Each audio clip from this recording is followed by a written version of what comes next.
এর দ্বারা ইসলামের কোনো উপকার হবে না। যারা মুআবিয়া রাদিয়াল্লাহু আনহুকে গালি দেয়, যারা মুআবিয়া রাদিয়াল্লাহু আনহুকে কাফের মুরতাদ বলছেন, এরা হলো ইসলামের আবর্জনা, এরা হলো সব হত্যাযোগ্য লোক। এদেরকে যদি হত্যা করার কোনো উপায় থাকতো, ইসলামী রাষ্ট্র এরকম থাকতো, তাহলে হত্যা করে এদেরকে শেষ করে দেওয়া হতো। বিরাট বড় এরা ফিতনাবাজ। মুআবিয়া রাদিয়াল্লাহু আনহুকে গালি দেওয়া, আমিরে মুআবিয়া, এটা ঠিক কথা। রাদিয়াল্লাহু আনহু ওয়া রাদু আনহু। আলহামদুলিল্লাহ। তো দলাদলি, তিন দল, মুহররম আশুরাকে নিয়ে তিন দল। একটা হল পর সম্মানিত মুসল্লিয়ানে কেরাম, আমাদের সবারই জানা, আমরা যে আরবি মাসে প্রবেশ করেছি এবং ইতিমধ্যে 10 দিন অতিবাহিত হয়েছে, সেটি হলো আরবি মাসের প্রথম মাস। আরবি মাস হলো ইবাদতের সাথে সম্পর্কযুক্ত মাস, আমলের সাথে সম্পর্কযুক্ত মাস, ফজিলতপূর্ণ মাস। কিন্তু আমাদের যেগুলো বাংলা মাস, ইংরেজি মাস, এগুলো শুধু গুনার সাথে সম্পর্কযুক্ত। পয়লা বৈশাখ, আরো কি 31st, এগুলো কি, এইসব মাসগুলো গুনার সাথে সম্পর্কযুক্ত, জাহান্নামের সাথে সম্পর্কযুক্ত। আর আরবি মাসের হলো নেকির সাথে, সৎ আমলের সাথে, ইবাদতের সাথে সম্পর্কযুক্ত, জান্নাতের সাথে সম্পর্কযুক্ত। এই জন্য দেখবেন এই আরবি মাস নিয়ে কোনো মাতামাতি নাই তেমন। আরবি মাসের প্রথম দিন নিয়ে কোনো মাতামাতি নাই। একমাত্র শিয়ারা কিছু বেদাত এবং কুফরি নিয়ে মাতামাতি করে, ইবাদত নিয়ে কোনো মাতামাতি নেই। শিয়ারা মুহররম মাস ঢুকলে কি নিয়ে, শিরক, বেদাত, কুফরি এবং কুসংস্কার নিয়ে মেতে যায় তারা। ইসলামের কিছুই নাই। তো আলহামদুলিল্লাহ, আমরা এই মুহররম মাসের ইসলামের দৃষ্টিতে, কোরআন সুন্নাহর দৃষ্টিতে কি আমাদের করণীয়, কি বর্জনীয়, কি জানার আছে, এই বিষয়গুলো নিয়ে আজকে জুমার খুতবায় আলোচনা হবে ইনশাআল্লাহ। আল্লাহ তাবারক ওয়া তাআলা আমাকে যেন এই বিষয়ে সঠিক জ্ঞান পরিবেশন করার তৌফিক দান করেন এবং আমাদের সবাইকে ইলম অনুযায়ী আমল করার তৌফিক দান করেন, আল্লাহুম্মা আমিন। তো এই আশুরা, মুহররমের একটি দিনকে বলা হয় আশুরা। আশুরা আষাঢ় থেকে, আষাঢ় মানে হলো 10ম তারিখ। এই যে মুহররম মাসের সম্পর্কে আমাদের কি কি বিষয় আছে জানার, আলোচনা, তো এইটার আমি একটা তালিকা দিয়ে শুরু করি আলোচনা।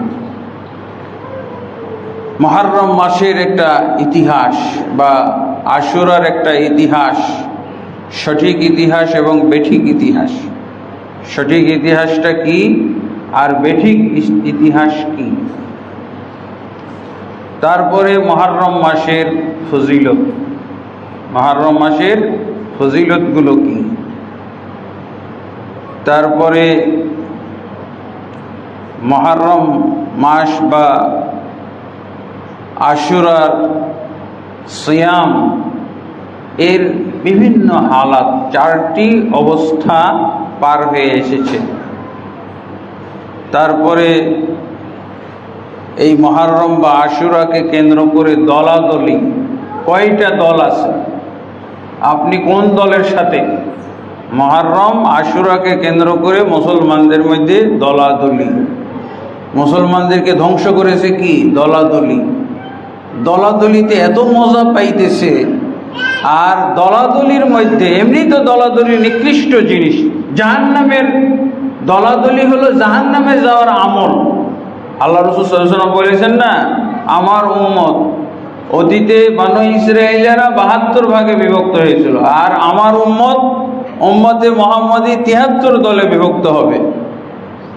৭৩ দলে দলাদলি না করলে ৭৩ দল হয়? তো আল্লাহ রাসূল সাল্লাল্লাহু আলাইহি ওয়াসাল্লাম বলছেন ৭৩ দল যে হবে, এই ৭৩ দলের মধ্যে ৭২টা জাহান্নামী। তাহলে দলাদলি করা জাহান্নামী আমল, এটা একটা আমল, জাহান্নামে যাওয়া সহজ হয়ে যাবে এর মাধ্যমে। তারপরে তো এমনি তো ধর্মীয় কারণে, কোরআন এবং হাদিসের অপব্যাখ্যার কারণে এই দলগুলো হবে। একটা থাকবে মূল ধারার উপরে, বাকিগুলো সব হলো বিচ্ছিন্ন। বাকি দলগুলো কি সব বিচ্ছিন্ন।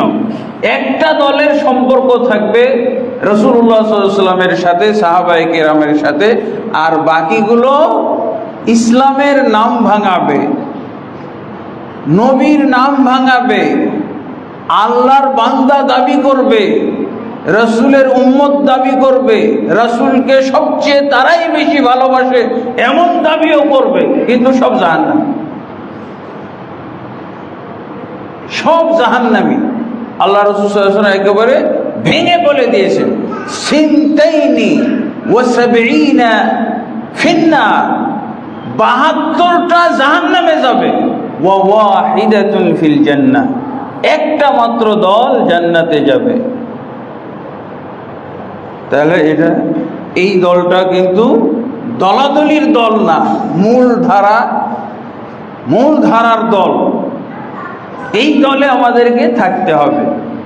তাহলে এই মুহররম আশুরাকে কেন্দ্র করে জাহান্নামী দল আছে এবং সহি দলও আছে। এই সহি দল আর জাহান্নামী দল মিলিয়ে কয়টা দল? 3টা দল। একটা হলো আহলুস সুন্নাহ ওয়াল জামাত বা নবী সাল্লাল্লাহু আলাইহি ওয়াসাল্লামের দল, সাহাবায়ে কেরামের দল। আল্লাহ রাসূল সাল্লাল্লাহু আলাইহি ওয়াসাল্লাম যেই দলটাকে জান্নাতি বলেছেন, আর এই দলকে চেনার উপায় হলো দলাদলি করতে করতে করতে করতে সব যখন দল করে শেষ করলো, এরপরে বাকি আছে যারা, ওইটি হলো জান্নাতি দল। এরা আর কোনো দলে যাচ্ছে না, এদের কোনো দল নাই। হ্যাঁ, সব দল করতে করতে করতে, এটা আকরামুজ্জামানের দল, এটা হলো অমুক ডক্টরের দল, এটা হলো অমুক ওলি আল্লাহর দল, এটা হলো অমুক অমুক পণ্ডিতের দল, এটা ইত্যাদি করতে করতে এখন কিছু মানুষ পাগল, এদের কোনো দল নাই, কোনো দলে যায়নি। এইটাই হলো সেই দল যেটা জান্নাতে যাবে। কিন্তু বাংলাদেশে আপনি খালি লোক পাবেন, এই মসজিদে হিসাব করা শুরু করেন, প্রত্যেকের দলীয় পরিচয় আছে। দলীয় পরিচয় নাই, এই লোকগুলো হলো জান্নাতি দল। যখন কোনো দলীয় পরিচয় নাই, অমুক সাহেবের দল, অমুক পণ্ডিতের দল, অমুক জান্নাতি দল। জান্নাতি দল নাম রাখলো, সেটা জাহান্নামী। আসেন আমরা আজকে নামাজের পরে একটা দল গঠন করব, দলের নাম হলো ডাইরেক্ট অ্যাকশন জান্নাতি দল। কে কে সদস্য হবে? এটাও জাহান্নামে যাবে। যখনই বলা হলো এই যে জান্নাতি দলের সভাপতি শেখ আকরামুজ্জামান, এবার সহসভাপতি, এবার সেক্রেটারি, এবার এই সেই ইত্যাদি, কি জান্নাতি দলের কোনো লাভ নাই। এটাও একটা জাহান্নামী দল হইল। দলাদলিটা একেবারেই নিষেধ। সাহাবীর জন্য নিষেধ ছিল, সাহাবীদের জন্য নিষেধ ছিল। আর দলাদলিকে জাহান্নামী আমল বলতে হবে, জাহান্নামী কারবার বলতেই হবে, জাহান্নামী কারবার এটা বলতে হবে। এটা হলো দলীয় হিসাব। সদস্যদের মধ্যে জান্নাতি লোকও থাকতে পারে, সদস্যদের মধ্যে কিন্তু ভুল বুঝে ওই দলের নাম লেখাইছে। ভুল বুঝার কোন, দলীয় জিনিসটাই জাহান্নামী, কিন্তু ভুল বুঝে এমন সুন্দর একটা বর্ণনা এবং বক্তব্য দিয়েছে যে দলে চলে গেছে। আয়েশা রাদিয়াল্লাহু আনহাকে একটা দলে নিয়ে যাওয়া হয়েছিল। আয়েশা রাদিয়াল্লাহু আনহা জান্নাতি মহিলা, ইহকাল নবীর স্ত্রী, পরকাল নবীর স্ত্রী, কিন্তু একটা দলে নিয়ে যাওয়া হয়েছিল। আল্লাহু আকবার, কি বলেন? তাহলে ভালো মানুষ দলে যাইতে পারে না? ভ্রান্ত দলে ভালো মানুষও চলে যেতে পারে। চাকচিক্যপূর্ণ বুঝ দিয়ে বুঝিয়ে সুঝিয়ে নিয়ে যাওয়া যায়। তলহা জুবাইর, তলহাও জান্নাতি, জান্নাতের সার্টিফিকেট প্রাপ্ত। রাসূলুল্লাহ সাল্লাল্লাহু আলাইহি ওয়াসাল্লামের কণ্ঠে উচ্চারিত হয়েছিল তলহা ফিজ জুবাইর, তলহা ফিল জান্নাহ, জুবাইর ফিল জান্নাহ, এরকম শব্দ উচ্চারিত। অথচ বাতিল দলে নিয়ে যাওয়া হয়েছিল বুঝিয়ে সুঝিয়ে। আপনি বলবেন যে এত ভালো মানুষ ওই দলে গেল কেমনে? হ্যাঁ, কি বুঝলেন আপনি? আয়েশা রাদিয়াল্লাহুকে নিয়ে যাওয়া হয়েছিল, পরে আয়েশা রাদিয়াল্লাহু তওবা করছিলেন বাড়িতে ফিরে এসে।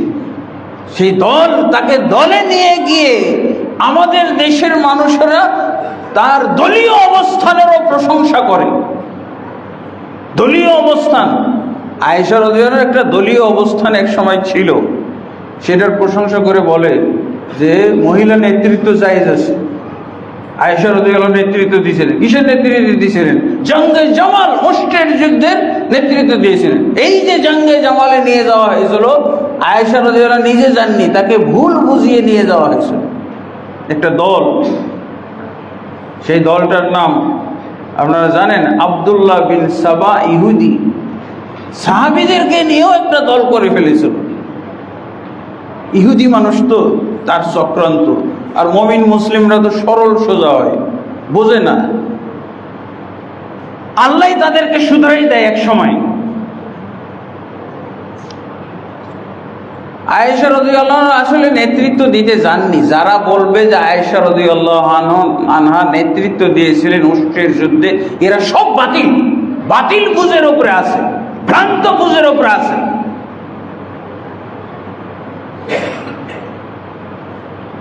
তবে এটা ছিল কিসের দল? ওসমান হত্যাকারীদের বিচার করার দল। কত সুন্দর না? ওসমান হত্যাকারীদের বিচার করতে হবে, বিচার করার জন্য একটা দল গঠন করা হয়েছে। এই দলের কাম হলো এই উষ্টের যুদ্ধ বাধাই দেওয়া। আয়েশাও চাই নাই, তলহাও চাই নাই, জুবাইরও চাই নাই। এই যে আব্দুল্লাহ বিন সাবা আল ইহুদি লাগাই দিছে। এগুলো সম্পর্কে তো আলোচনা করা হয়েছে। আয়েশা রাদিয়াল্লাহু যখন দেখতেছেন যে দুই দল যুদ্ধের মুখোমুখি, আয়েশা রাদিয়াল্লাহু আনহা তখন তাড়াতাড়ি করে যুদ্ধের মাঠে আসলেন দুই দলকে থামানোর জন্য। ততক্ষণে এত তারা যুদ্ধের কাছাকাছি চলে গেছে, এত মেতে গেছে যুদ্ধের জন্য, যে আয়েশা রাদিয়াল্লাহু আনহা থামাইতে দুই পক্ষ লেগেই গেছে মারামারি। যখন মারামারি লেগে যায় আর কি করবেন আপনি? এতগুলো লোক, হাজার হাজার লোক মারামারি, আর থামাইতে পারেন? একটা মহিলা কিভাবে থামাবে? দেখা গেল দুই পক্ষে লাশ পড়া শুরু হয়ে গেল, লাশ পড়তেছে, আহত নিহত, হতাহতের মিছিল। এমনকি আয়েশা রাদিয়াল্লাহু আনহাও আঘাতপ্রাপ্ত হলেন। তীরের আঘাতে ওনার ঘোড়াটা বা ওনার উটটা পড়ে গেল মাটিতে। যে উট যদি পড়ে যায় তো উনি কি এই পিঠের উপরে স্থির থাকবেন? উনিও পড়ে গেছেন, উনিও হালকা আহত হয়েছে। কিন্তু আলী রাদিয়াল্লাহু দল এইটা দেখতে পেয়েছেন যে আয়েশা রাদিয়াল্লাহু আনহা, উনি তো যুদ্ধ থামাইতে আসছিলেন, থামাইতে এসে বেচারাকে কে বা কারা তীর মেরে দিয়েছে। তখন তাড়াতাড়ি আলী রাদিয়াল্লাহু বাহিনী এসে আয়েশা রাদিয়াল্লাহু আনহাকে সেভ করেছেন। আর এই ফিতনার মধ্যে তলহা জুবাইরও কিন্তু শহীদ হয়ে গেছিলেন, দুইজন জান্নাতের সার্টিফিকেট প্রাপ্ত। এই দলটাকে আল্লাহ রাসূল সাল্লাল্লাহু আলাইহি ওয়াসাল্লাম ভবিষ্যৎবাণী করে বলেছেন এটা জাহান্নামী দল। কিন্তু জাহান্নামী দলে আয়েশাও চলে গেছিলেন। তলহা জুবাইরকে নেওয়া হয়েছিল ভুল বুঝিয়ে। কি বোঝানো হয়েছিল? ওসমান হত্যাকারীদের বিচার চাই। ওসমান হত্যাকারীরা কোথায় আছে? কুফাতে লুকিয়ে আছে। এই জন্য তারা মদিনার থেকে বের হয়ে কুফা চলে গেছে। কুফাতে ছিল সবচেয়ে বেশি। ওসমান হত্যাকারীরা ৬,০০০ লোক ওসমান হত্যায় শরীক হয়েছিলেন মদিনার এই ফিতনায়। ৬,০০০ নেতৃত্ব দিয়েছিল কি আব্দুল্লাহ বিন সাবা আল ইহুদি। এই ৬,০০০ লোক, তার মধ্যে ৩,০০০ হলো এই কুফাতে বসবাসকারী, আর বাকিরা বিভিন্ন জায়গা থেকে, সিরিয়ার, মিশর, এবং আরো অন্যান্য জায়গা থেকে। ফিতনা, এই দলাদলি দেখেন কোন পর্যায়ে নিয়ে গেছে এই দল। আল্লাহ রাসূল সাল্লাল্লাহু আলাইহি ওয়াসাল্লাম বলছিলেন, দুইটা শব্দ সহিহ বুখারীর মধ্যে আছে, আম্মারকে লক্ষ্য করে বলেছিলেন, আম্মার তোমাকে হত্যা করবে একটা বিদ্রোহী দলে, আম্মার তোমাকে হত্যা করবে একটা বিদ্রোহী দল, মুসলমানদের বিদ্রোহী দল। তা আম্মারকে আবার বলতেছে, কি অবস্থায় আম্মার শহীদ হবেন?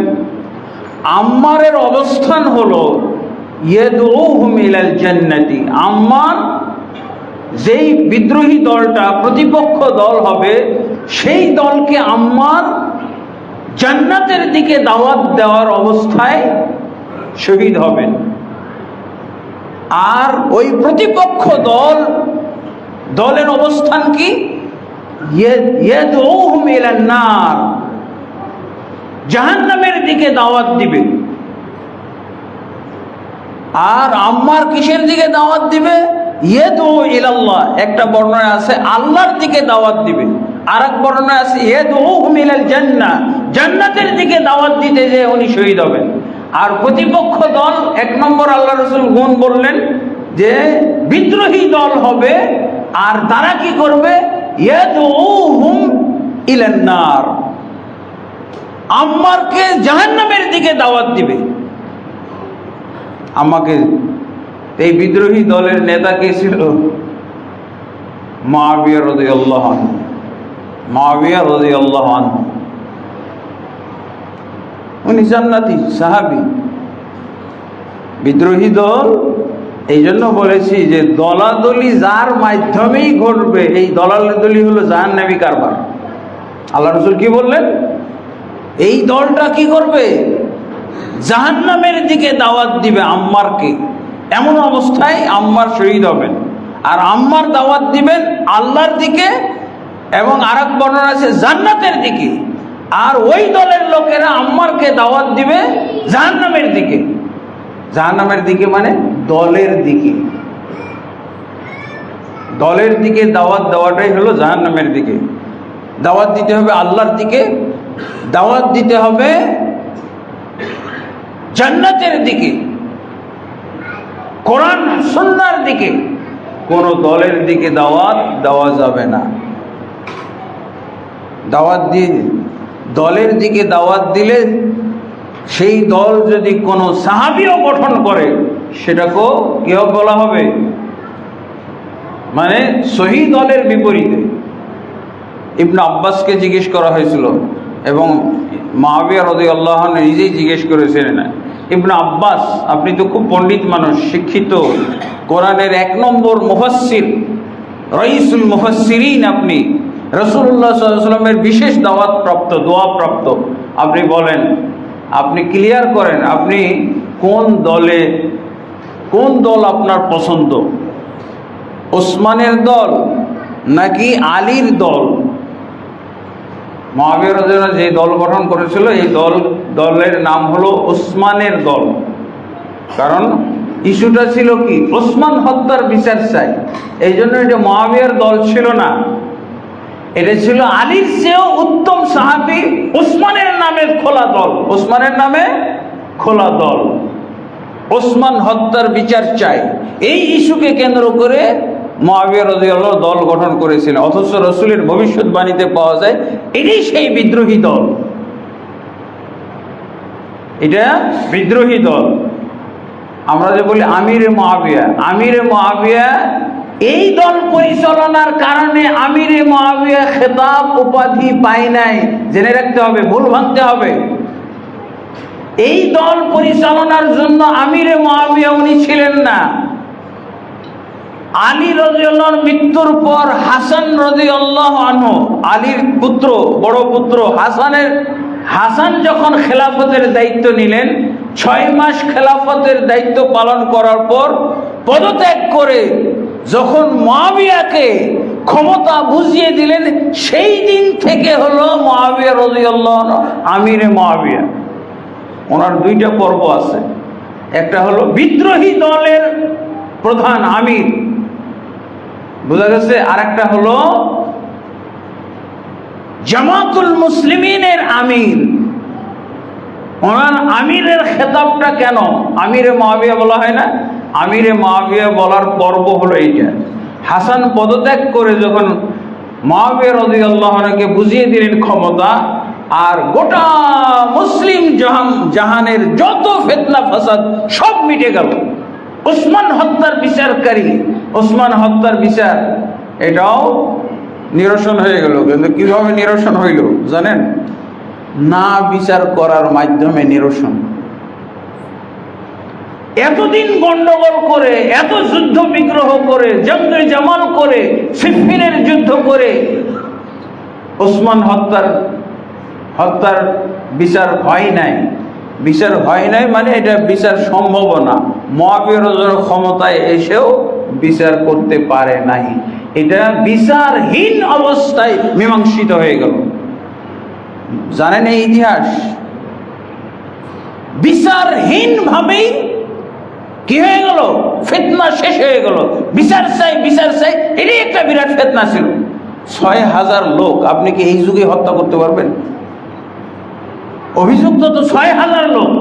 সুনির্দিষ্ট কাকে আপনি দায়ী করবেন সেটাই তো খুঁজে পাওয়া যাচ্ছে না। মুআবিয়া রাদিয়াল্লাহু আনহু এতদিন দল পরিচালনা করলেন, ওসমান হত্যার বিচার চাই, উসমানী দল পরিচালনা করলেন, অথচ তিনি যখন ক্ষমতায় আসলেন, পাওয়া যায় কোনো ইতিহাসে পড়ছেন যে মুআবিয়া রাদিয়াল্লাহু আনহু ক্ষমতায় সমস্ত জামাত একত্রিত হয়ে গেল, মুসলিম জাহানের খলিফা হয়ে গেলেন, মুসলিম জাহানের একচ্ছত্র আমির, খলিফাতুল মুসলিমিন, আমিরুল মুমিনিন মুআবিয়া রাদিয়াল্লাহু আনহু। ওনার যদি এই পর্বটা না থাকতো তাহলে ওই যে বেদাতিরা গালি দেয় না, বেদাতিরা যে কিছু গালি যায়, গেলে গালি গালাজ করে না, কিছুটা প্রযোজ্য হয়েই যেত অনেকেই। কিন্তু আলহামদুলিল্লাহ ওনার জীবনের পাতা একেবারে পরিষ্কার, সব দায়মুক্ত হয়ে গেছে, সব কিছু থেকে দায়মুক্ত। কারণ সমস্ত মুসলমান তাকে ঐক্যবদ্ধভাবে মেনে নিয়েছে, কারো আর অভিযোগ ছিল না। একমাত্র বর্তমান যুগের কিছু বেদাতীদের অভিযোগ এখনো রয়ে গেছে, এদেরকে বেদাতী বলবো। এদের হলো আহলুস সুন্নাহ ওয়াল জামাতের দল, আর একটা হলো খারিজিদের দল, খাওয়ারিজ। জাহান্নামের কীট বলা হয় এদেরকে, জাহান্নামের কুত্তা বলা হয় এদেরকে। আর একটা হলো শিয়াদের দল। শিয়া চিনেন তো? ইন্না লিল্লাহি ওয়া ইন্না ইলাইহি রাজিউন। শিয়া চিনেন? মুসলমান, বাংলাদেশি মুসলমান শিয়া চিনেই না। আমি এবার হজে গেলাম, হাজী সাহেবরা তো শিয়াদের প্রশংসা করছে, মিনা আরাফাতের মাঠে। একজন তো আমাকে বলেই ফেললো, আমি কানাডায় থাকি, শিয়াদের ইসলামী স্কুল আমার পছন্দ, আমার স্ত্রী শিয়াদের স্কুলে ভর্তি হইতে বলে, ছাত্র আমার সন্তানকে শিয়াদের ইসলামিক স্কুলে ভর্তি করার জন্য আগ্রহী, ওখানে খুব ভালো লেখাপড়া হয়, ইত্যাদি ইত্যাদি। শুনতে শুনতে আমার কান জ্বালাপালা। একজনও হাজি পাওয়া যাচ্ছে না যে শিয়া চিনে। হাজিরা তো নির্বাচিত মানুষ, বাছাইকৃত মানুষ, সবাই তো হজের যায় না। যাদের ইসলামের বুঝ আছে, যারা ইসলামের দরদ আছে, ইসলাম সম্পর্কে জ্ঞান রাখে, এরকম লোক। কিন্তু শিয়া সম্পর্কে একজনেরও জ্ঞান নেই। তাই আমি মিনার মাঠে 3 ঘন্টা আলোচনা করেছি শিয়া। তারপরে তারা বুঝলো যে হাই হাই, শিয়া এত নিকৃষ্ট জিনিস, অথচ আমরা শিয়ার গুণগান গাইতেছি, এখনো গুণগান গাচ্ছি। এখনো তো বাংলাদেশের 99.99% মুসলমান শিয়াদের পক্ষে, হুঁসুকে বাঙালি। এদের পরিচয় হলো এরা হুঁসুকে বাঙালি। কোনো লেখাপড়া নাই, কোনো জ্ঞান নাই, হ্যাঁ, মূর্খতার বলে, মূর্খতার শক্তিতে তারা এই ধরনের দৃষ্টিভঙ্গি পোষণ করে থাকে। এটা মূর্খতার দোষ। কি বলবো? মূর্খদের দোষ না, মূর্খতার দোষ। এই শিয়া মুহররম আর আশুরাকে মিলিয়ে তিনটা দল। তো আসলে জুমার খুতবায় তো বেশি আলোচনার সুযোগ থাকে না। এক নম্বর হলো ফজিলত। ফজিলত হলো হারাম মাস। এই মুহররম হলো একটা হারাম মাস, তাই না? চারটা আল্লাহ তাবারক ওয়া তাআলা সূরা তাওবার 36 নম্বর আয়াতে বলেছেন যে নিশ্চয়ই আল্লাহর নিকটে মাসের গণনা হলো 12টি, এবং আল্লাহ এটা কি বলছেন? ফি কিতাবিল্লাহ, এটা আল্লাহর কিতাবের মধ্যে আছে। আর পয়লা বৈশাখ কার কিতাবে আছে? আল্লাহর কিতাবে আছে? বাঙালির কিতাবে আছে, হিন্দুদের কিতাবে আছে, শয়তানের কিতাবে আছে। হ্যাঁ, আমরা খারাপ বলতেছি না, খারাপ করে দিয়েছি, এই জন্য আমরা এই কথাগুলো বলছি। বাংলা মাসও খারাপ না, কিন্তু আমরা খারাপ করে দিয়েছি। ইংরেজি মাসও আমরা খারাপ বলি না, কিন্তু ইংরেজি মাসকে আমরা কলুষিত করেছি, শিরক বেদাত চর্চা করি এই মাস, এইসব ইংরেজি বছর, ইংরেজি মাস ধরে, বাংলা বছর, বাংলা মাস ধরে। আসলে খারাপ না, আমরা খারাপ করে ফেলেছি। মিনহা আরবাতুন হুরুম, আল্লাহ বলছেন। আর এই যে 12টা মাস, আরবির 12টা মাস, এটা ইয়াউমা খালাকাস সামাওয়াতি ওয়াল আরদ, যেদিন আল্লাহ আসমান জমিন সৃষ্টি করেছেন, সেদিন থেকে পুরান ইতিহাস, আরবি মাসের ইতিহাস, পুরান ইতিহাস আসমান জমিন সৃষ্টির সাথে সম্পর্কযুক্ত। মিনহা আরবাতুন হুরুম, এর মধ্যে 4টি হলো হারাম মাস। 4টি হারাম মাসের মধ্যে একটি হলো মুহররম। তাহলে ফজিলত পাওয়া গেল। আর এই মুহররম মাসের হাদিসের মধ্যে আছে, কি বলে? হাদিসের মধ্যে এর একটা নামকরণ করা হয়েছে শাহরুল্লাহ। শাহরুল্লাহ মানে আল্লাহর মাস। আল্লাহর মাস তো সবগুলোই, আল্লাহর মাস সবগুলোই। আহলুল্লাহ, আল্লাহ বলছেন আল্লাহর পরিবার। আল্লাহর পরিবার কারা? যারা কোরআনের জ্ঞান অর্জন করে, কোরআনের জ্ঞানে যারা আলোকিত, তারা হলো আল্লাহর পরিবার। মানুষের মধ্যেই, মুসলমানদের মধ্যেই যারা কোরআন বিশেষজ্ঞ, তাদেরকে হাদিসে বলা হয় যে আহলুল্লাহ, আল্লাহর পরিবার, মানে আল্লাহর বিশেষ বান্দা। আমরাও তো বান্দা, কিন্তু ওগুলো হলো আল্লাহর বিশেষ বান্দা। মাস তো সবগুলোই আল্লাহ, কিন্তু মুহররম হলো আল্লাহর বিশেষ মাস, যেই মাসকে আল্লাহ পছন্দ করেন, প্রথম মাস বানিয়েছেন। তারপরে এই মাসের সিয়াম হলো আফজলুস সিয়াম। মুহররমের সিয়াম হলো আফজলুস সিয়াম, উত্তম সিয়াম, সর্বোত্তম সিয়াম। আল্লাহ রাসূল সাল্লাল্লাহু আলাইহি ওয়াসাল্লাম বলছেন, আবু হুরায়রা রাদিয়াল্লাহু আনহু বর্ণিত হাদিসে মুসলিম শরীফে আছে যে সর্বোত্তম সিয়াম হলো রমজানের পরে আল্লাহর মাস মুহররমের সিয়াম। আর সর্বোত্তম সালাত হলো ফরজ সালাতের পরে কিয়ামুল লাইল, রাত্রে তাহাজ্জুদ যে পড়ি আমরা। এটা হলো তৃতীয় ফজিলত, উত্তম। মুহররমের সিয়াম হলো উত্তম, কিন্তু মুহররমের সিয়াম বলতে কি বুঝবো? পুরা মাস না। অনেকেই বলে যে প্রথম দশক, 1 তারিখ থেকে 10 তারিখ পর্যন্ত, কিন্তু এটা সহি কোনো স্পষ্ট দলিল পাওয়া যায় না, ব্যাখ্যা পাওয়া যায়, মতামত পাওয়া যায়, মন্তব্য পাওয়া যায়। আর সহি দলিল দ্বারা পাওয়া যায় 9 তারিখ এবং 10 তারিখ। 9 তারিখ গতকাল গেছে, আজকে 10 তারিখ। হ্যাঁ, আর এই যে 10 তারিখের ফজিলত, এই সম্পর্কে বলা হয়েছে আহতাসিবু আলাল্লাহ আন ইউকাফিরা আস-সানাতাল মাদিয়া। আল্লাহ রাসূল সাল্লাল্লাহু আলাইহি ওয়াসাল্লাম বলছেন, আমি আশা করি যে এই আশুরার সিয়ামের মাধ্যমে, মুহররমের সিয়াম বলতে আশুরার সিয়াম, আশুরার সিয়াম বলতে তার পূর্বের দিন সহ 9 তারিখ এবং 10 তারিখ, এর মাধ্যমে কি হবে? গত 1 বছরের গুনাহ আল্লাহ মাফ করে দিবেন। আল্লাহু আকবার। তাহলে এখানে কি শিথিলতা করা যায়? অবহেলা, অলসতা প্রদর্শন করা যায়? কার গুনাহ নাই? সবারই তো গুনাহ আছে। গুনাহ মাফ করার জন্য অবশ্যই আমাদের এই সিয়ামের প্রতি গুরুত্ব দেওয়া উচিত এবং সিয়াম পালন করা উচিত। এটা গেল ফজিলত। এরপরে হলো এই আশুরার সিয়ামের বিভিন্ন অবস্থা আমরা পাই, যেটাকে আমরা তারিখের মধ্যে, ইতিহাসের মধ্যে ঢুকাইতে পারি। 1 নম্বর হলো নবী রাসূলগণ এই আশুরার সিয়াম পালন করেছেন। আহলুস সুন্নাহ ওয়াল জামাতের দৃষ্টিতে এটা এমন একটা দিন, এমন একটা মাস, যে এই মাসের ফজিলত নবী রাসূলদের যুগেও, অতীতের নবী রাসূলদের যুগেও স্বীকৃত ছিল, এর অস্তিত্ব ছিল। এটা ইবনে রজব হাম্বলি রাহিমাহুল্লাহ প্রমাণ করেছেন, বিভিন্ন রওয়ায়াত, বিভিন্ন বর্ণনা নিয়ে এসেছেন।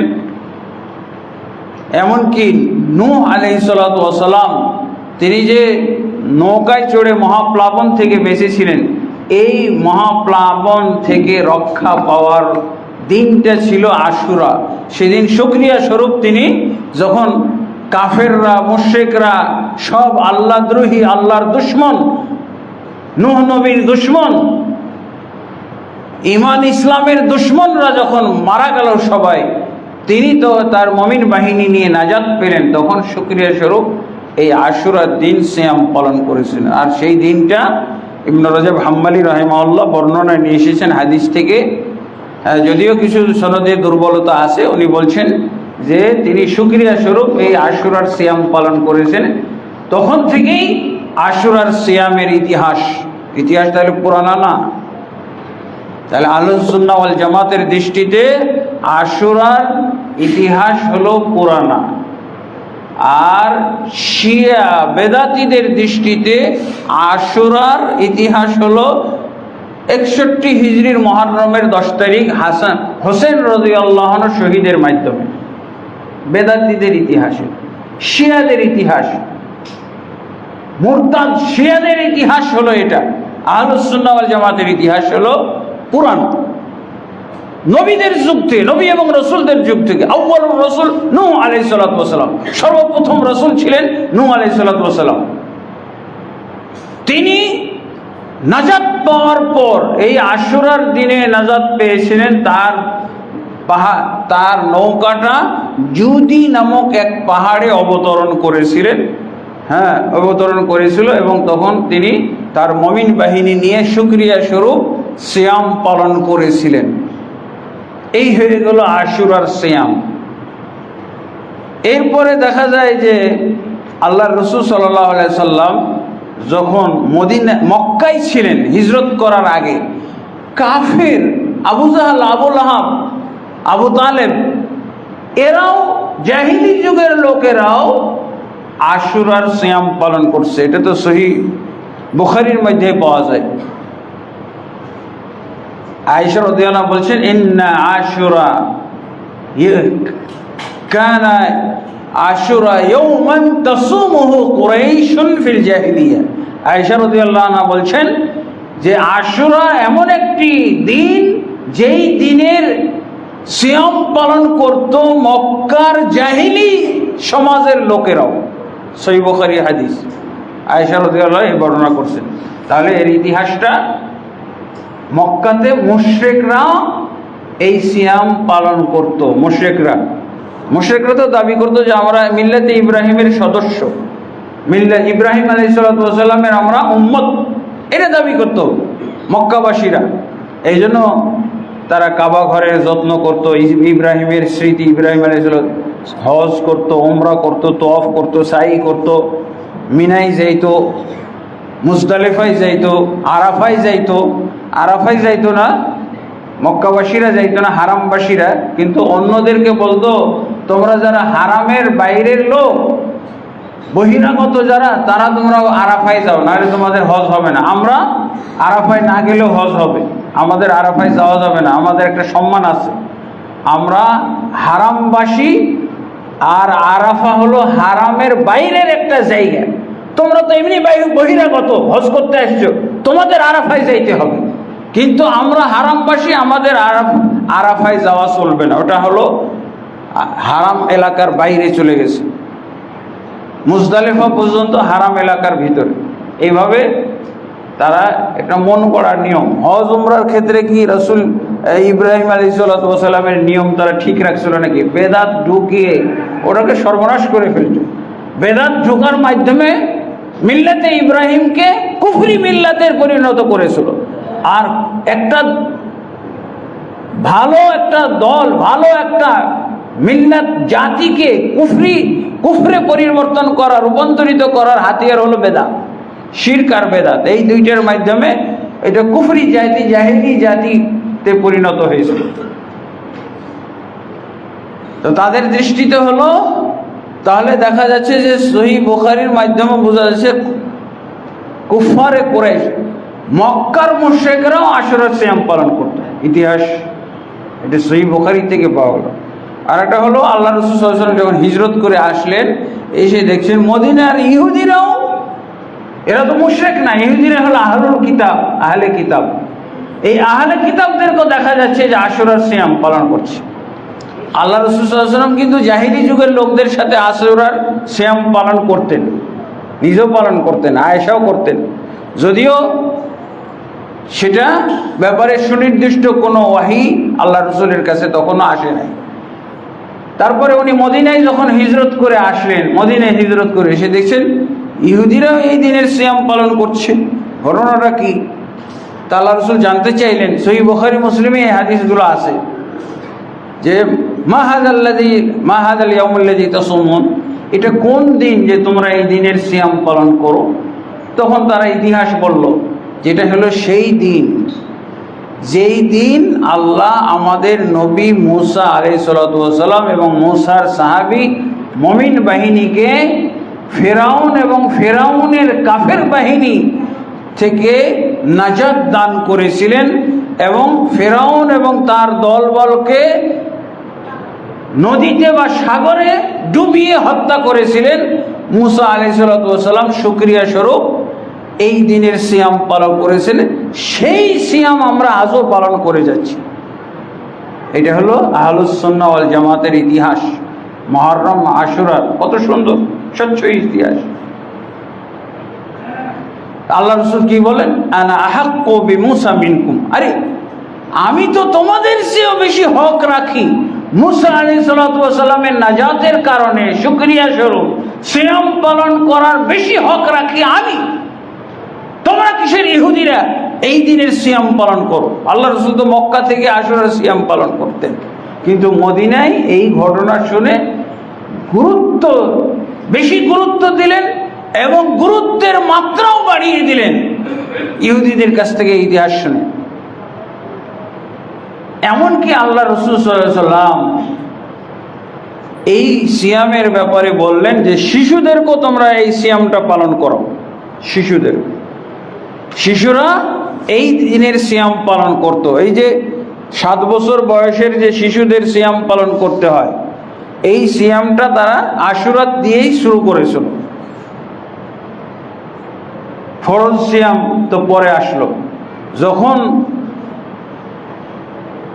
দ্বিতীয় হিজরিতে সিয়াম ফরজ হয়ে গেল, তখন আল্লাহ রাসূল সাল্লাল্লাহু আলাইহি ওয়াসাল্লাম গুরুত্ব কমিয়ে দিলেন। ইহুদিদের কাছ থেকে ইতিহাস শোনার পর এমন গুরুত্ব দিলেন যে আল্লাহ রাসূল সাল্লাল্লাহু আলাইহি ওয়াসাল্লাম আশুরার আগের রাত্রে, আগের দিন গোটা মদিনাতে এলান করতেন, এলানকারীকে পাঠাইতেন। এলানকারী এসে গোটা মদিনাতে প্রচার করতো আগামীকালকে আশুরার সিয়াম পালন করতে হবে।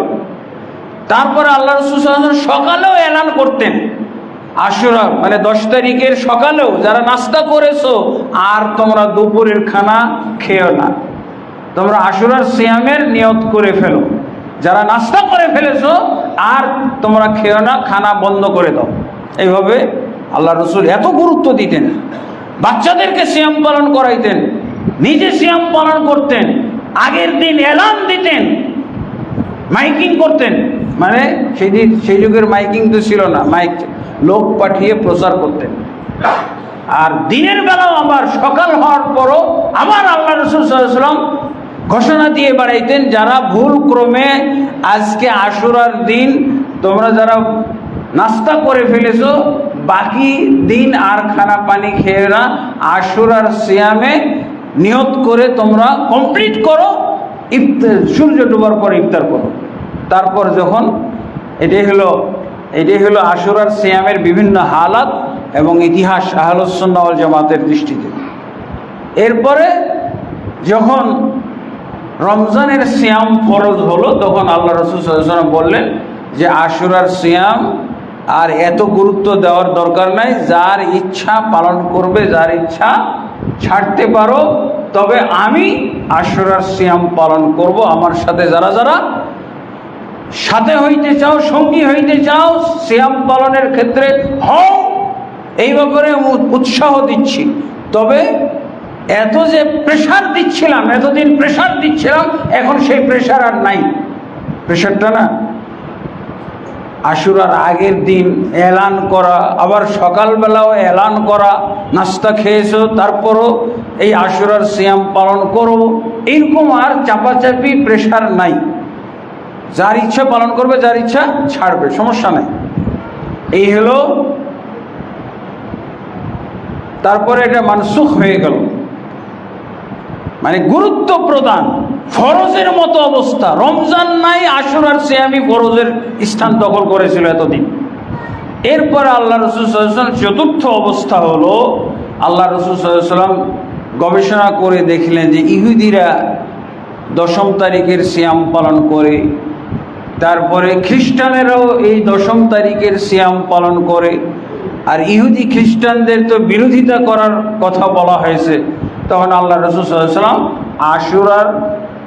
আশুরার ক্ষেত্রে একটা চেঞ্জিং আনলেন। তিনি বললেন যে আশুরা একটা দিন সিয়াম আমরা পালন করব না, কারণ একদিনের সিয়াম ইহুদিরা এবং নাসারা খ্রিস্টানেরা পালন করে, আমরা তাদের খেলাফ করব, তাদের বিরোধিতা করব।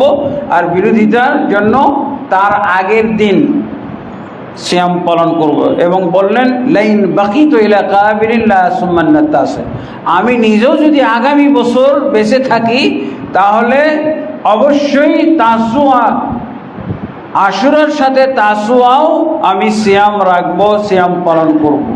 ইবনে আব্বাস রাদিয়াল্লাহু বলছেন, কিন্তু আল্লাহ রসুল যদিও আকাঙ্ক্ষা পোষণ করলেন, ইচ্ছা পোষণ করলেন, কিন্তু আগামী বছর পর্যন্ত আর রসুল সাল্লাল্লাহু আলাইহি ওয়াসাল্লাম দুনিয়ায় বেঁচে ছিলেন না। তিনি আর 9 তারিখের সিয়াম পালন করতে পারেননি। উম্মত করবে, আমরা করি, আমাদেরকে করতে হবে 9 তারিখ এবং 10 তারিখ। কারো যদি ছুটে যায় তাহলে কি করবে? সে 11 তারিখ সিয়াম পালন করবে, 10 তারিখ এবং 11 তারিখ। 9 তারিখ বুঝতে পারে নাই, ভুলে গেছে, স্মরণ ছিল না, কেউ মনে করিয়ে দেয় নাই, 10 তারিখ রাখবেন, পরের দিনও রাখবেন। এটা হলো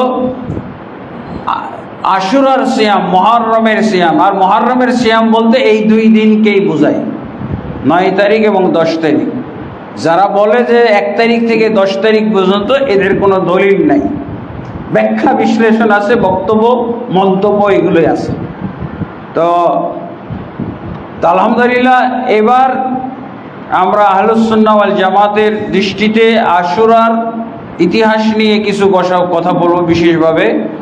যে তাহলে আমরা যে এতক্ষণ আলোচনা করলাম, এই আলোচনা থেকে কি বোঝা গেল? যে এটা হলো আশুরা মুহররমের ইতিহাস। দলিলের দৃষ্টিতে, হাদিসের দৃষ্টিতে হলো পুরান ইতিহাস। এটা কারবালার সাথে সম্পর্কযুক্ত নয়, কারবালার সাথে সম্পর্কযুক্ত নয়। যারা বলে যে কারবালা থেকে এই মুহররমের তাৎপর্য শুরু হয়েছে, গুরুত্ব ফজিলত শুরু হয়েছে, এরা সব ঢালাওভাবে বেদাতি। শিয়া হোক আর শিয়া প্রভাবিত হোক, আমাদের দেশে শিয়া প্রভাবিত কত % বললাম? 99.99। এত মানুষ, এত মুসলমান শিয়া প্রভাবিত। আর ঠিক আব্দুল্লাহ জাহাঙ্গীর রাহিমাহুল্লাহ উনি বলছেন 99.99 জন মুসলমান বাংলাদেশে জাহেল, মূর্খ, ইসলাম বুঝে না, ইসলাম বুঝে না। এরা হুসুকে যা ইসলামের করে, এরা হুসুকে করে। আজান দিল সবাই যায়, আমিও যাই, কিন্তু সালাতের অত মর্ম বুঝে না। তার বাড়িতে বেনামাজি লালিত পালিত হচ্ছে, ওই খাওয়াচ্ছে, মিষ্টি এনে খাওয়াচ্ছে, দই এনে খাওয়াচ্ছে, ফল ফ্রুট খাওয়াচ্ছে, যে বেনামাজি পালতেছে ওই লোক। কিসের তাহলে ও নামাজি? প্রত্যেক নামাজির ঘরে ঘরে দেখবেন আমাদের সমাজে ওই একা নামাজি দেখেন, কিন্তু দেখা যায় 10-20 জন সবই বেনামাজি, তার নেতৃত্বে আছে, তার খানা খাচ্ছে। এগুলো নামাজি হইল? এই জন্য উনি বলছেন যে 99.99 জন আমরা নামে মুসলমান, কামে মুসলমান না। হ্যাঁ, যদি মুসলমান কামে মুসলমান হইতো তাহলে এরকম হিন্দুরা তাড়িয়ে নিয়ে বেড়াইতো। এইভাবে ইন্ডিয়ার মুসলমানকে কিভাবে হত্যা করতেছে, মনে হচ্ছে জীবজন্তু, সাপ, বিশ্ব, ব্যাঙ এগুলো মারছে হিন্দুরা। এই যে পাশের দেশে দেখেন, কারণ মুসলমানের শক্তি, মুসলমানের পক্ষে তো আল্লাহ নিজে, মুসলমানের পক্ষের শক্তি হলো আল্লাহ নিজে। কিন্তু মুসলমানের শক্তি কোথায়? মুসলমানের শক্তি তো হলো ইসলাম। ইসলাম তো নাই তার কাছে, ও মুসলমান কিন্তু ইসলাম নাই তার ভিতরে। খড়কুটার মতো মুসলমান। আল্লাহ তাবারক ওয়া তাআলা আমাদেরকে নামে মুসলমান থেকে কামে মুসলমান হওয়ার তৌফিক দান করুন।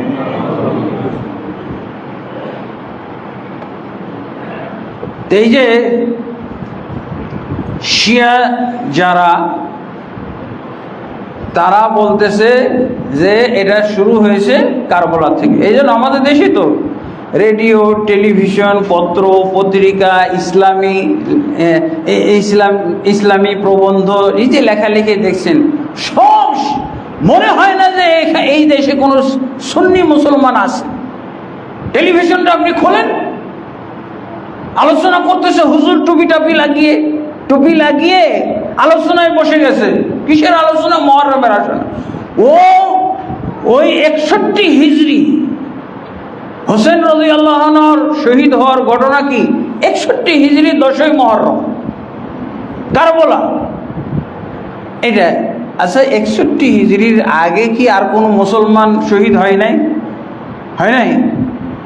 কি ফালতু মুসলমান! আরে হোসেন রাদিয়াল্লাহু আনহুর চাইতে কত বড় বড় শহীদ ইসলামে অতিবাহিত হয়েছে।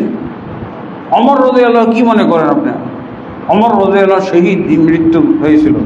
ওসমান রাদিয়াল্লাহু শহীদ হয়েছিলেন। কত জান্নাতের সার্টিফিকেট প্রাপ্ত সবাই শহীদ হয়েছিলেন। লক্ষ লক্ষ। আলী রাদিয়াল্লাহু, হোসেন রাদিয়াল্লাহু আনহুর বাবা আলী রাদিয়াল্লাহু শহীদ হয়েছিলেন।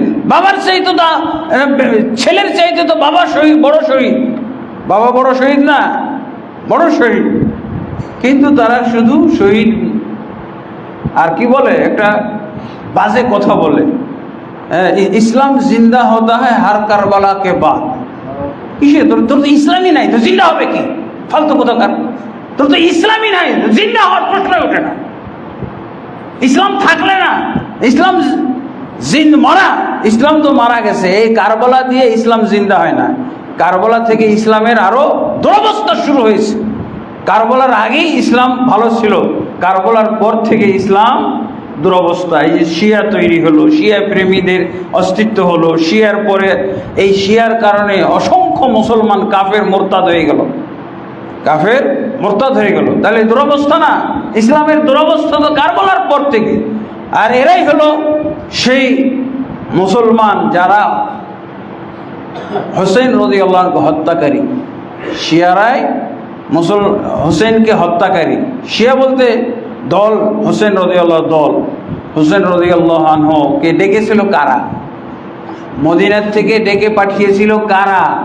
হোসেনের দল না, হোসেনের দল, আলীর দল। তারা দাবি করত যে আমরা ইয়াজিদকে মানি না, ইয়াজিদের খেলাফত মানি না, আমরা ইরাক, কুফা, বসরা এইসব এলাকায় আপনার জন্য আমরা পদ খালি রেখেছি।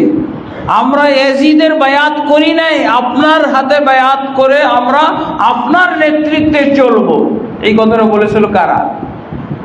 4000 চিঠি পাঠাইছিল। এমনকি মুসলিম বিন আকিলকে যখন আল্লাহ কি বলে হোসেন পাঠাইলেন, দেখেন তো ঘটনাটা কি। মুসলিম বিন আকিলও এসে দেখলো যে হ্যাঁ সত্যই তো এরা হোসেনের দল, হোসেনকে চায়। তো বেচারা বলে দিল হ্যাঁ আপনি নির্দ্বিধায় চলে আসতে পারেন। এরপরে যখন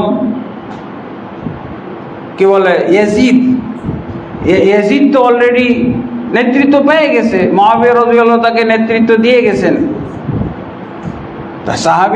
সাহাবী তো নেতৃত্ব দিয়ে গেছেন।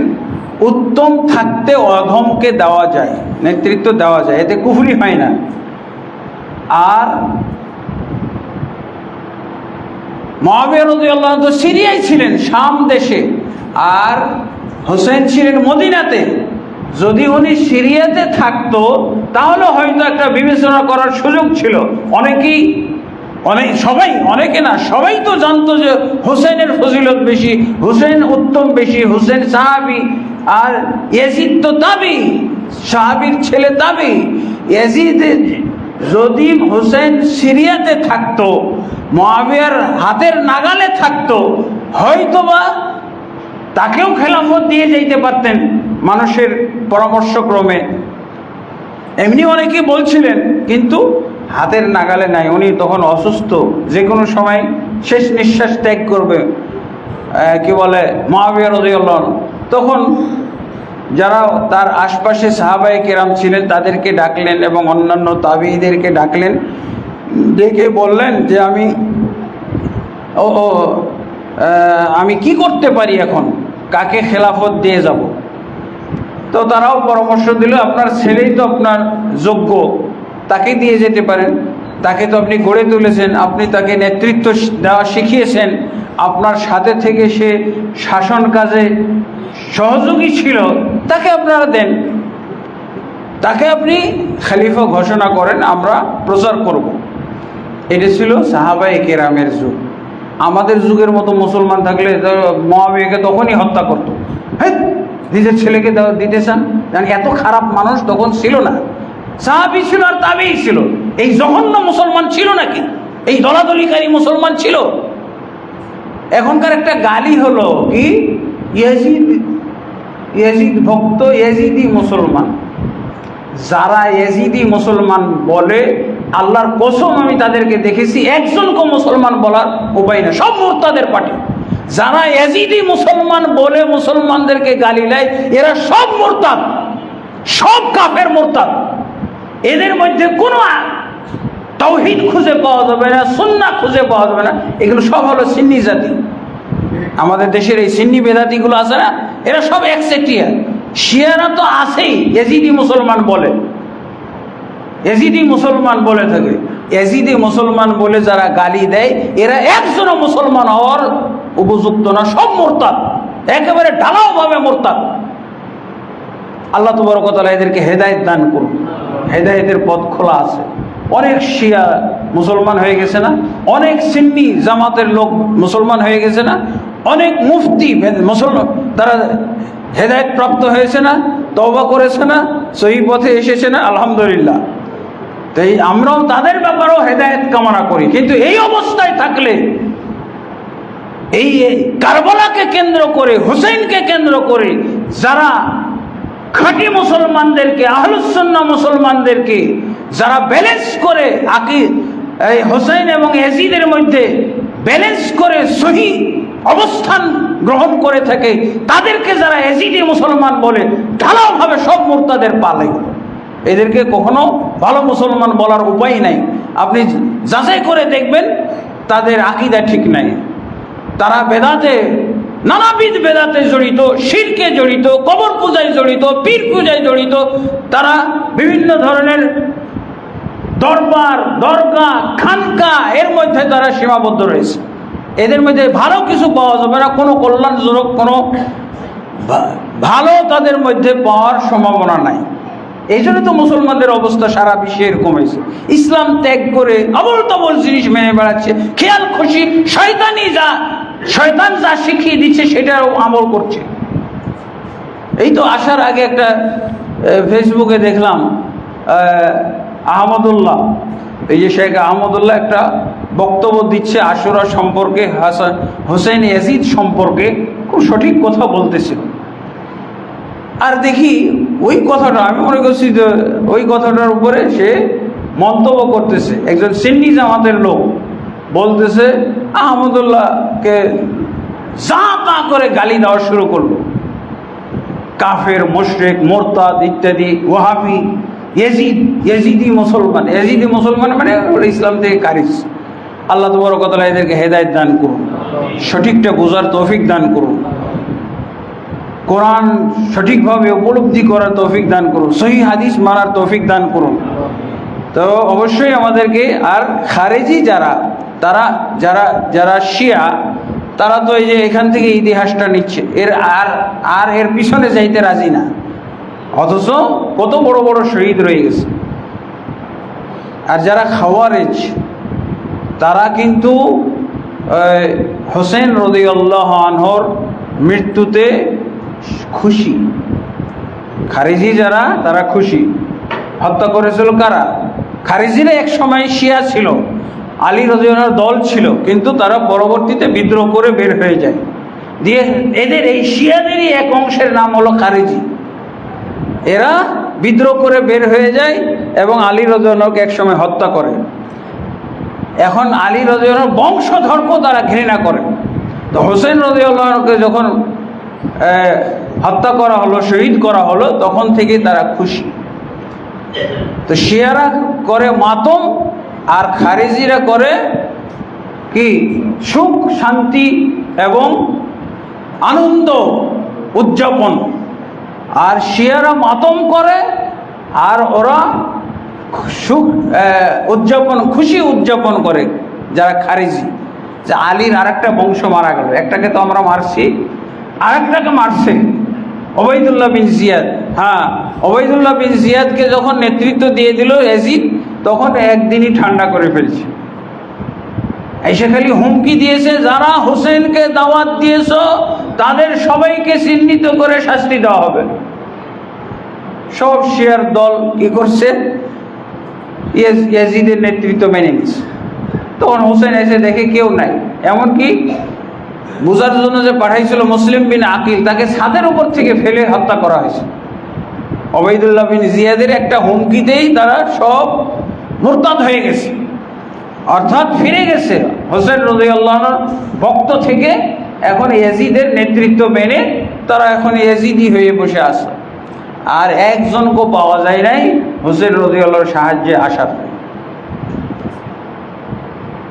তো খালি এরা মাতম করে রক্ত ঝরায়, এগুলো কি ফালতু কাজ? এগুলো হলো বেদাত, কুফরি কাজ, এগুলো হলো গুনার কাজ, ইবলিসি কাজ, শয়তানি কাজ। এই যে মাতম করতেছে, এই যে কি বলে কবর বানায় নিয়ে ঘোড়ার পিঠে করে নিয়ে যাচ্ছে, তাজিয়া করতেছে, মিছিল করতেছে, মাতম করতেছে, এগুলো সব হলো বেদাতি এবং কুফরি কাজ। কি করতে হবে? সিয়াম পালন করতে হবে। সিয়াম পালন করে এগুলো করতে পারে?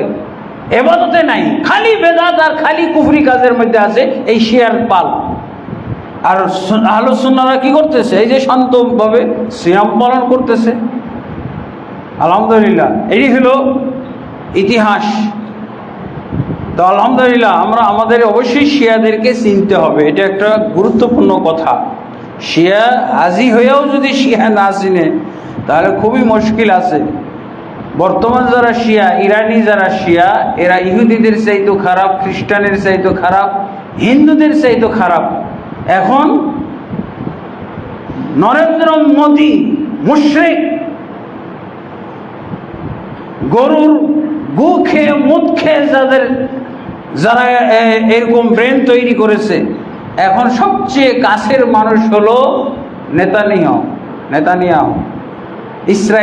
ইসরায়েল থেকে প্রযুক্তি নিচ্ছে, ইসরায়েল কিভাবে গাজাতে মুসলমানদেরকে হত্যা করলো, একেবারে মুসলমানকে নিশ্চিহ্ন করে দিল, সেই পরামর্শটা এখন এই যে মোদি চাইতেছে, আমার দেশে 40 কোটি মুসলিম আছে, এইটিকে কিভাবে গাজার মতো করে ধ্বংস করা যাবে সেই প্রযুক্তি এখন নিচ্ছে ইসরায়েলের কাছ থেকে। আর এই হলো হিন্দুদের অবস্থা। আমরা যেহেতু মুসলিম, নিজে খাঁটি মুসলিম হইতে পারছি না, আল্লাহ আমাদের পক্ষে আসতেছে না। আল্লাহ আমাদের কি পক্ষে আছে না বিপক্ষে বলতে পারবেন? সূরা বাকারার 85 নম্বর আয়াত পড়ে দেখেন, আল্লাহ বর্তমান যে কোয়ালিটির মুসলমান, এই কোয়ালিটির মুসলমানের সাথে আল্লাহ নাই। পড়ে দেখেন আয়াতটা। আল্লাহ এখন মুসলমানদের সাথে নেই, কারণ মুসলমানরা আল্লাহর সাথ ত্যাগ করেছে, আল্লাহ তাবারক ওয়া তাআলার বিধিবিধানকে অমান্য করে চলেছে। এই জন্য আল্লাহ কিন্তু মুসলমানদের সঙ্গ ত্যাগ করেছে, এটা বলতে হবে অবস্থা দেখে। কই মুসলমানদের এত নির্যাতন, এত নিষ্পেষণ, এত তাদের প্রতি জুলুম চলতেছে, আল্লাহর সাহায্য আসে? আসলে ঘটনাটা তো আল্লাহ বলেই দিয়েছেন, যারা আল্লাহর দিনকে কিছু মানে আর কিছু অমান্য করে, আল্লাহ বলছেন তাদেরকে দুনিয়াতে সবচেয়ে বড় ধরনের অপমান আমি করব এবং সবচেয়ে নিকৃষ্টভাবে তাদেরকে জাহান্নামে নিক্ষেপ করব, কঠিন আযাবে নিক্ষেপ করব। এই আয়াত অনুযায়ী এখন মুসলমানদের অবস্থাকে এই আয়াতের সাথে মেপে দেখতে হবে, এই আয়াতের আলোকে দেখতে হবে, বিচার করতে হবে। মুসলমানরা কিছু অংশ আল্লাহর বিধান মানে আর কিছু অংশ মানে না। এদেরকে আল্লাহ দুনিয়াতে কঠিন ধরনের অপমান করার ওয়াদা দিয়েছেন, আর কঠিন আযাবে পরকালে নিক্ষেপ করবে। এটি শেষ না, এই যে দুনিয়াতে অপমান করে শেষ করছি, আমার প্রায়শ্চিত্ত হয়ে গেল তা না, আখিরাতে কঠিন আযাব আমাদের জন্য অপেক্ষা করতেছেন। আল্লাহ তাবারক ওয়া তাআলা আমাদেরকে রক্ষা করুন। আল্লাহুম্মা আমিন। আস্তাগফিরুল্লাহ লি ওয়া লাকুম ওয়া লিসাইরিল মুসলিমিন ফাস্তাগফিরুহু ইন্নাহু হুয়াল গফুরুর রহিম।